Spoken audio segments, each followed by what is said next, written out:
고린도전서 7장 1절로 24절 말씀 함께 살펴보겠습니다. 5장과 6장에서 살펴보았듯이 고린도 교회 안에는 성적 타락으로 문제를 일으키는 성도들이 있었습니다. 그런데 그와는 정반대의 경우도 있었습니다. 어떤 성도들은 모든 성관계를 원칙적으로 부정하며 이렇게 주장했습니다. 1절 후반부를 보시기 바랍니다. 남자가 여자를 가까이 하는 것은 좋지 않다. 이들은 당시 유행했던 영지주의의 영향을 받아 철저하게 금욕주의를 주장했습니다. 심지어 교회 안에 결혼한 사람들을 향해 이혼을 하든지 아니면 같이 살기는 살아도 성관계는 하지 말아야 한다고까지 요구했습니다. 바울은 이런 생각을 가진 자들에게 2절로 5절에서 답을 해줍니다. 그 핵심은 첫째, 부부간 성관계는 지극히 정상적이고 당연한 것이라고 말합니다.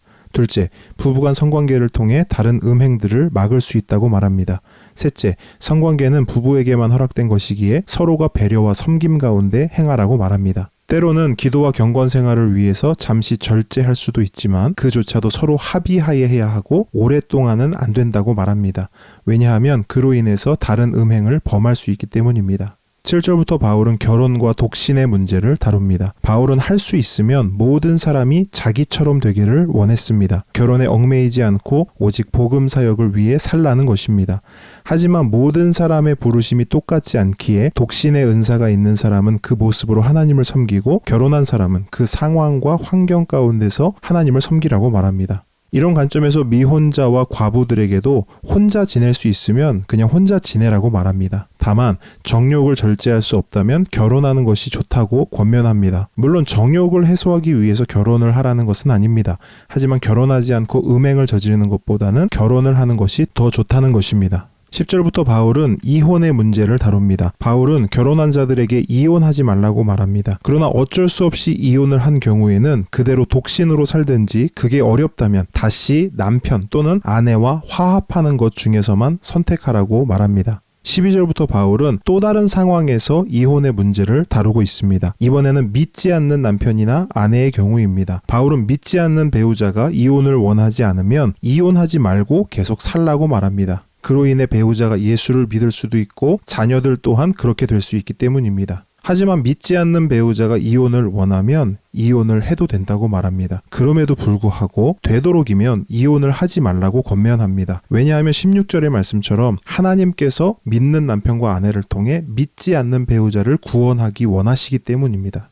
17절로 24절에서 바울은 부르심이라는 주제로 성도의 삶에 대하여 말합니다. 이는 결혼한 사람과 결혼하지 않은 사람이 제각각 하나님의 부르심을 따라 사는 것처럼 유대인과 비유대인 또는 종과 자유인, 더 나아가 어떤 형편과 상황 속에서 살아가는 사람이라 할지라도 각 사람은 하나님의 부르심 그대로 살아가는 것이 가장 좋다는 것입니다. 왜냐하면 신분의 변화나 상황과 환경의 변화보다 더 중요한 것이 있기 때문입니다. 그것은 무엇입니까? 24절의 말씀처럼 각각 부르심을 받은 그대로 하나님과 함께 거하며 살아가는 것입니다. 저와 여러분의 부르심은 무엇일까요? 무엇이 하나님의 부르심일까요? 바울은 오늘 본문을 통해 몇 가지를 말하고 있습니다. 첫째, 저와 여러분의 부르심은 주 안에서 이루어진 것입니다. 둘째, 저와 여러분의 부르심은 예수의 피값으로 이루어진 것입니다. 셋째, 저와 여러분은 그 부르심을 통해 이제 더 이상 죄의 종, 세상의 종이 아니라 그리스도의 종이 되었습니다. 넷째,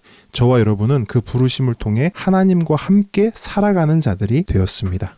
이 부르심에는 그 어떤 것도 영향을 줄 수 없다고 바울은 말합니다. 결혼을 했는지 하지 않았는지, 이혼을 했는지 하지 않았는지, 사회적 신분이 높든지 낮든지 그 어떤 상황과 환경도 우리의 부르심에 영향을 줄 수 없다는 것입니다. 저 여러분은 어떤 삶을 살아가고 있습니까? 상황과 환경에 이끌려 부르심을 잊은 채 살아가고 있습니까? 아니면 상황과 환경의 어려움 속에서도 하나님의 부르심에 반응하고 응답하며 살아가고 있습니까? 오늘 큐티를 통해 나의 삶을 돌아보고 하나님의 부르심을 재정비해보는 시간이 되기를 바랍니다.